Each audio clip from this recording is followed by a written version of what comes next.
right, welcome to another episode of the Straight Up Egan podcast, coming to you from Egan Arms Public House. On today's episode, I'm here with Anthony Chantaraj of South Suburban Junk Removal. So thanks for coming to the podcast. I think this is my first time officially meeting you. Yes. We met in passing as we were doing different jobs, but I've hired you a few times to come take some junk, but I've never been there. So this is my first time actually getting to sit down and chat with you. So thanks for coming out. Thank you for having me. Before we get into your business, kind of talk about like your origin story, like where you grew up, what you did coming up as a kid, and then how you got into junk removal. Okay. Well, I was born in Minnesota, born and raised. I'm not from Egan, but I moved around a lot. Okay. You know, having parents that were separated when I was young. Yep. And just it was just rough growing up. Tough it was time, tough. probably. Yep. Yeah, for sure. What areas did you live in? So I bounced around a lot from Brooklyn Park to Burnsville, Richfield. It's always 1 year here, 1 year there. So I just never had a place to really just sit down and say, I had a family, grew up here with my family. No, it was rough growing up. Yeah, so for sure. A hard time. Yeah, if you don't have like that stable home, it's hard to kind of find your anchor. Right, as in your home. So, so you settled in Egan at some point. Egan. Okay. Mm-hmm. And then kind of high school years up until, Yeah, I went to high school, then moved around with like elementary here and there. Yeah. Was all over in the schools, but I did not get to finish school, which kind of sucked, but it also built me who I am today, Exactly. Yeah. Sometimes in those situations, like people either thrive, they use that as to thrive, or they could use it as a crutch. Mm-hmm. And in your situation, obviously you're doing pretty well. Yeah. Yes. So, so when you started looking at doing junk removal, what was kind of the few ideas you had beforehand? Beforehand, I had a plan that I wanted to get into the dump truck industry. Okay, so with the truck, Class B, like a fleet of trucks. Yes, like I wanted to run that. But I've always wanted to own something and have some type of business for myself. And I was like, you know what? I think I could turn this around. Yeah. And just kind of put a spin on it. Yeah. Make your own and then thing. Made my own thing with the junk removal. Yeah. Yeah. Because with junk removal, you have so much more you could do with lawn care, snow removal, stuff like that. I could add on to that, Yeah, I think you're very limited if you kind of pigeonhole yourself in just garbage pickup. Right. If you think like the garbage trucks, like they only serve one purpose. Yep. But with you have your truck, you have a pretty sweet dump trailer. Yep. You can use a bunch of different things with that. So you started your business. What kind of things did you have to do before your business kind of got off and running? So I wrote out a plan of what I needed and what equipments, how much money I had to start with. Yep. How much am I going to carry? Sure. And I have friends that are in the business too, so I spoke with him. Oh, nice. And he helped me out a lot, Thanks to you, Jordan. And it's good to have mentors. Oh yeah, absolutely. We still stay in touch, and he just gave me like a plan of, hey, this is what you're going to do, this is what you need, how you're going to get your name out, and lots of marketing, stuff like that, Yeah. So just a lot of research. Sure. Obviously, did you have the truck already, or did you have to buy that separate? I did everything all together. I was like, I'm looking for a truck. All right, I want a dump trailer. That's just too much. Yeah. We could build the walls for this. Let's start a little small. Yeah, I think, if you start off with looking to try to not go out and spend a crazy amount of money, go into debt, whatever, you kind of piece together things. Get a trailer. I can kind of build some stuff to make it fit what I want to do with it. So, that's cool. Yeah. And then to get off and running, obviously people have to know about you. Yes. Right. What kind of marketing tools do you use? Do you use social media quite a bit? A lot of social media, a lot of Nextdoor, and the people that did my website, they're helping me out with the SEO. Oh, nice. Yeah. So I'm trying to get into that. Okay. And also learn how to use my Google My Business more. Oh, sure. So I can be active on that and just blow up, Yep. Yeah, I think Nextdoor is an awesome resource. There's always somebody looking for junk removal, but the thing is once you do something for somebody, people ask recommendations. Yes. Right? Yes. I think I've recommended you like 4 or 5 times. That's awesome. I appreciate it, So just getting your name out there repetitively, you know, I think is huge, especially with your business being mostly South Metro. Right. You know, you're not like going online and have to do all that stuff. Yeah. So getting the word out. Yeah. Depending how far it is, you know, I'll make it out there. Yeah, what is job. kind of your range? You know, like I will go past 494, you know, like Brooklyn Park is like the furthest I'll go probably. Yeah. Like I said, if the money's right, and depending on the job, I might take it. Well, I mean, the South Metro is so huge. Oh yeah. You know. Oh yeah. You could probably get a lot of business down here. Yeah. Did you have a plan to expand, or was it just junk removal at the start? Just junk removal at the start. I just want to grow that business. You know, I want to be the commercial guy and get contracts and be, you know, take out. I don't want to bash on some people like college hunks or something. Yeah. You know, I want nothing against them; they're doing their thing, but I want to be up there too. You know. Yep. Yeah, I think with like this area being so big, I mean, there's room for everybody. You know, everyone has their maybe different niche or services they provide. So, you know, definitely is an opportunity to grow. With the junk, you know, I think I used you the first time in not wanting to use the waste management bag, right? Because I felt like that was like, you have to buy this bag, then you have to like schedule it, which is like 2 weeks out. It's expensive. Yeah, they're not like consistent. I texted you a picture of what I wanted, and the next day you came out. Yeah. You know, super easy. Yep. And it wasn't like, you know, I had to fill this bag up because you want to get the most for your money. So you like have that bag in your yard for 2 weeks until it fills up. I remember that. Like I had a little pile, and you came by and it. picked it up. Yeah. So I think it's a great alternative to that, you know. But what's your kind of process? So if somebody wants some junk picked up, you know, I just sent you a text, but what is your kind of preferred process? The best way is text messages and pictures. And, you know, depending on what it is, if it's like a huge load, then I would like to come over and give you a just kind of look at it? Yep. Sometimes, you know, pictures can't do any justice, you know. Yep. But Bad it's quick and easy. Whatever. Yeah. Cool. And they can obviously find you on social media. Right. Once you pick the junk up, like, where does it go? What do you do with it?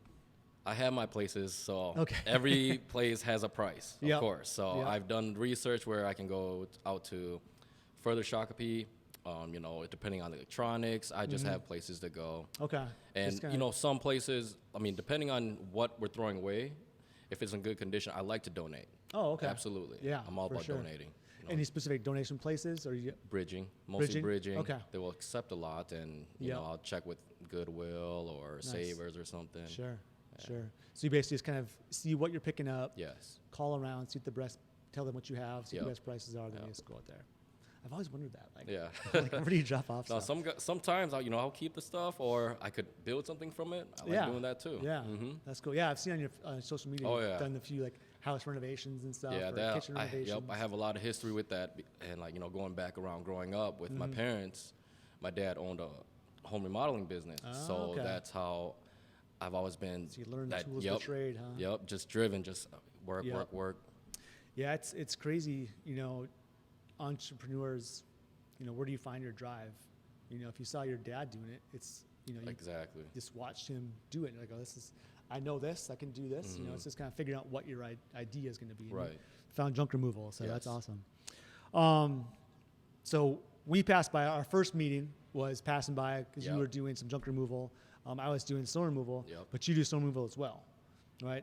Yes, I do. Did you just start that this winter? Or that was, this winter. I was like, man, I researched what happens during winter for junk removal. Yeah. What do people do? How do they keep busy? Yep. And I found that they like to do snow removal or salting and all that stuff. I'm not a full service snow removal, but just residential, you know, residential type. Yes. And I was like, all right, this is a nice hustle. I'm trying to do this. And yeah, you got to kind of pivot because, you know, landscaping, junk removal, I suppose, is more of a springtime and summertime, fall time type gig. So in the wintertime, it kind of slows down. But keep paying those bills. Yeah, but my junk removal is very flexible. So, you know, we do snow removal and landscaping too. Yep. And like little handyman work. Yeah. That's awesome. when you do like people's junk removal, is there stuff that you won't take? Yeah, no chemicals and no hazardous stuff. Okay. Yeah, just because they're harder to dispose of. Right, and I don't have the certification for some things that I can't touch. You know. Yeah. Interesting. So I have to ask that first. Yeah, for sure. Do you plan on offering any other services this coming spring, summer, or just kind of get the junk removal?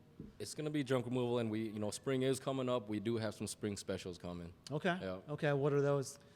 10% off, and then a little more extra off for repeat customers. Mm-hmm. Yeah. So spring cleaning, obviously, pretty big, and it's getting busy. junk can pile up. So I'm excited. instead of Keep waiting coming. for your garbage to come pick it up, just text you. Mm-hmm. Have you got in touch with any like realtors, any sort of like other networking? I have people? here and there. I'm not too busy with them. Okay. I think it's gonna change because it's warming up now. So people are building and people are moving. Especially when people move out, like there's that purging that goes on. Yeah. Like they just toss a bunch of stuff out, so that'd be kind of be a good thing to look at. What would your goals be? So obviously, when did you start? Just last year. Just last year. So yes. Looking ahead 3-5 years, where do you hope to be? So I still work a full-time job and have a daytime job. I don't do junk removal full-time yet, but that's the goal, is to leave that 9 to 5 and do straight junk removal and just grow with the company. Nice. It's a good side hustle. Yeah. Have you read the book Side Hustle? I have not. So for my birthday, my kids got me this book called Side Hustle, which is like, I consider side hustling my career because I have other side hustles on the side or whatever. But it's a good kind of outline to take your idea to fruition. So it's stuff you've probably already done. Yeah. Who wrote that? I'll have to save this. I don't know his name offhand, but he wrote the $100 Startup. Okay. Which I've not read yet. I've heard of that one. That one's pretty good. Yeah. But I'm just finishing. I probably have 60 pages left of the Side Hustle book. So I'll text it to you once we get done here. But so looking to take this full time. Do you have employees right now, or is it just pretty much you? It's just me on these smaller jobs, but when I do have bigger jobs, it's my cousin or my little brother helping me out. Okay. So we are a small family company. Yeah. That's cool too. Together. Mm-hmm. Yeah. So looking to kind of expand into more full time, leave the 9 to 5, full time junk removal. Do you look at expanding your fleet of trucks at some point? Oh yeah, I will definitely look into more equipment, more trucks and trailers, and maybe get away from that and just get a real dump truck. Yeah, for sure. Yeah, I wonder what the process is like for that. Have you checked it out? No, not really. Just I know the certificate and all that, but sure, maybe a license of CDL, some sort or CDL. Yeah, that'd be awesome. Mm-hmm. Outside of junk removal and 9 to 5, what do you typically like to do? I don't do much, man. I just hustle like you. Work out. Just work out. Yeah. Lifting. So work out, stay busy. Same boat there. Oh yeah. It's crazy. I see some people in like the, we could call it like manual labor trades. Like they don't work out, which I don't get. Like your body is your main source of income. Right. Why would you treat it like crap? Yeah. You got to take care of it. And sometimes at the gym, you have to be careful what you're doing because let's say I'm gonna get hurt at the gym, then I'm out of work. Yeah. I've had to definitely dial back my workouts into like going super heavy and like pulling back muscle or something because I used to do that like every few months, But now you depend on income from your body basically, so you have to kind of take it. Kind of that fine line of going crazy like you want to. Yes. But then dial it back to be like I just want to do it for strength gains and be healthy. But on the other hand too, like these guys who work, let's say like concrete or something, they're working crazy hours and their bodies are getting beat up from just the heavy lifting and stuff. So it's like, where do you fit that workout in? How they can, and sometimes that's their workout. And you've seen those guys; they're pretty built. Yeah, for sure. Shake hands with those guys. They crush my hand. But no. Anything else you want to share about your company? You got the specials coming up. The specials coming up. Yep. Let me know if you need a junk removal. Okay. And when do the special, or when would the special start? We could start Is right there any now. start day? Yeah, Start right now? Okay. give me a Someone's call. doing spring cleanup to start right now? Yes. Okay. And then to find you, if they wanted to, have you pick something up, social media, Social obviously, media, website, you're out emails. there. I'll link all your stuff, social medias, in the description of this episode. Thank you. And do you want your phone number in there? Yeah, that's Okay. fine. Do you have a business phone or personal phone? Just personal Okay. phone. So I'll put that in there too, so they can find you pretty easily. But yeah, if you guys need junk removal, hopefully the snow is done now. I didn't see snow in the forecast, but if you guys need it next year, call him. Landscaping too, Handyman yard work, yard maintenance, kind of the jack of all trades. So if you guys need anything, call him first, see if he can do it, and then go from there. Thank you. All right. Talk to you guys later.